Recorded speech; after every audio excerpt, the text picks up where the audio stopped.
ক্রিয়েশনের তরফ থেকে আমি মৌমিতা। প্রত্যেকবারের মতন এবারেও চলে এসেছি নতুন কিছু কালেকশন নিয়ে। আজকে আমাকে দেখে মানে বুঝতেই পারছেন যে আমি কি ধরনের কালেকশন দেখাবো। আবার নতুন একটা কালেকশন দেখাবো যেটা শুধুমাত্র গরমের জন্যই তৈরি করা হয়েছে। এটা হচ্ছে পিওর রয়্যাল গোল্ড মলমল, পিওর যেটা সিল্ক ফিনিশ মলমল বলে, তার উপর প্রথমে ক্র্যাক বাটিক করা হয়েছে। তারপর সেটার উপর পুরো কাঁথা স্টিচের প্যাচ করে বসানো হয়েছে, কাঁথা স্টিচের পুরো প্যাচটা বসানো হয়েছে। ঠিক আছে, পুরো ক্র্যাক বাটি উইথ ব্লাউজ পিস, এটার ব্লাউজ পিসও আছে। ব্লাউজ পিসটা সেম এরকম রানিয়ে যাবে, সাথে এরকম প্যাচ একটা দেয়া থাকবে। আর এই হচ্ছে পুরো শাড়িটা, এবং অবশ্যই এটা সিল্ক ফিনিশ মলমল, পিওর মলমল। প্রাইস থাকবে 1650। আসছি পরের শাড়িতে। পরের শাড়িটাও সেম একই জিনিস, অল ওভার ক্র্যাক বাটিক আছে। একটা সলিড কালারের মধ্যে পুরো ক্র্যাক বাটিক করা হয়েছে, তার সাথে পুরো শাড়িটাকে এইভাবে কাঁথা স্টিচের প্যাচ ওয়ার্ক দিয়ে সাজানো হয়েছে। এইভাবে পুরো কাঁথা স্টিচের প্যাচ করে পুরো শাড়িটাকে সাজানো হয়েছে। আর সাথে থাকছে এরকম একটা রানিং ব্লাউজ পিস। এইটা যাবে হচ্ছে ব্লাউজ পিস, ব্লাউজের হাতা বা পিঠে এইভাবে একটা প্যাচ যাতে আপনারা ইউজ করতে পারেন সেইভাবে একটা প্যাচ দেওয়া হয়েছে। পিওর একদম রয়্যাল গোল্ড মলমল, যে মলমলটাকে আমরা সিল্ক ফিনিশ মলমল বলি, যেটা পরলে মানে না বোঝার উপায় নেই যেটা পিওর সিল্ক আছে কি এটা কটন আছে। এই হচ্ছে পুরো শাড়িটা, এই হচ্ছে পুরো শাড়ির লুক। আসছি পরের শাড়িতে। পরের শাড়িটা হচ্ছে একদম সেম শাড়ি যেটা আমি পরে আছি, সেটার থেকে কিন্তু কালারটা আলাদা। আমি দুটো একটু একসাথে নিয়ে আগে দেখিয়ে দেবো, কালার কিন্তু দুটোর একদমই আলাদা। ঠিক আছে, এটা হচ্ছে একদম চন্দন কালার, একদম চন্দন কালার, যেটাকে আমরা পোড়া তসরের কালার বলি, একদম ঘিয়া কালার। আর আমি যেটা পরে আছি সেটা কিন্তু কালারটা আলাদা। এই হচ্ছে পুরো শাড়ি, এই হচ্ছে পুরো শাড়িটা,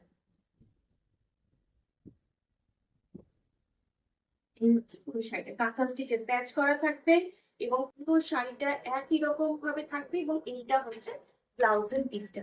আসছি পরের শাড়িতে। এই শাড়িগুলো প্রত্যেকটা দুটো করে কালার পাবেন, মানে প্রত্যেকটা কালারে দুটো করে পিস পাবেন। মানে আপনারা চাইলে এই, যদি মনে করেন যে আপনি রেড নেবেন, তো রেড শাড়ি কেউ চাইলে একসঙ্গে দুটো বুকিং করতে পারে। কারণ এগুলো আমাদের যেহেতু নিজে তৈরি করা, এবং আমার নিজেরই ভীষণ ভালো লেগেছে জিনিসটা কাজ করতে গিয়ে, তো সবই দুটো দুটো করে বানিয়েছি। পুরো একদম টুকটুকে লাল আছে, একদম সিঁদুর লাল। আর এই হচ্ছে এটার ব্লাউজ পিসটা। আর প্রথমটা অবশ্যই ড্রাই ক্লিন করবেন, ড্রাই ক্লিন করলে বাটিকের এই যে গ্লেজটা সেটা আরো কিন্তু বেরোবে। যেহেতু রয়্যাল গোল্ড মলমল, তো এখন তো শুধু জাস্ট এর উপর ওয়াশ করে ফার্স্ট ওয়াশ হয়েছে, মুখটা শুধু গেছে। আর একবার যদি আপনারা এটাকে ড্রাই ক্লিন করিয়ে নিতে পারেন পরার পর, তাহলে এটার যে গ্লেজটা সেটা কিন্তু আরো বাড়বে। সেই গ্রিন কালার,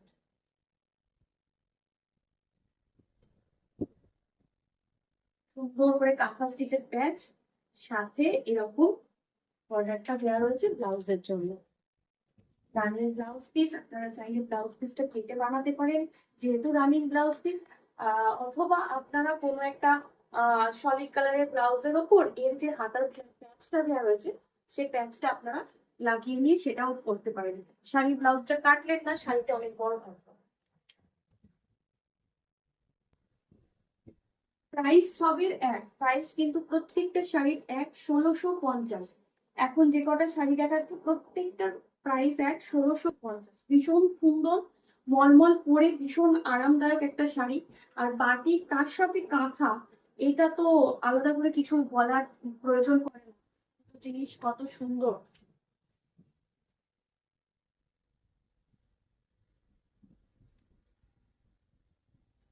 এইভাবে পুরো শাড়িটা জুড়েই আছে। একদম রয়্যাল গোল্ড মলমলের মধ্যে আছে। যারা যেটা পছন্দ করছে, যার যেটা ভালো লাগছে, অবশ্যই আমাদের বুকিং নাম্বারটা রয়েছে, বুক করে দেবেন। প্রাইস সব এক, 1650, উইথ রানিং ব্লাউজ পিস রয়েছে এর সাথে। এবং কেউ যদি মনে করেন যে এই ব্লাউজটা দিয়ে বানাবেন, তো সেটাও করতে পারেন, আপনারা কন্ট্রাস্ট ব্লাউজ ইউজ করতে পারেন। আজকের মতন এই ভিডিওটা এখানেই শেষ করলাম। নতুন কালেকশন কেমন লাগলো জানাবেন, অবশ্যই চ্যানেলটা সাবস্ক্রাইব করে রাখবেন, আর নিজেদের বন্ধুদের একটু শেয়ার করবেন। নমস্কার।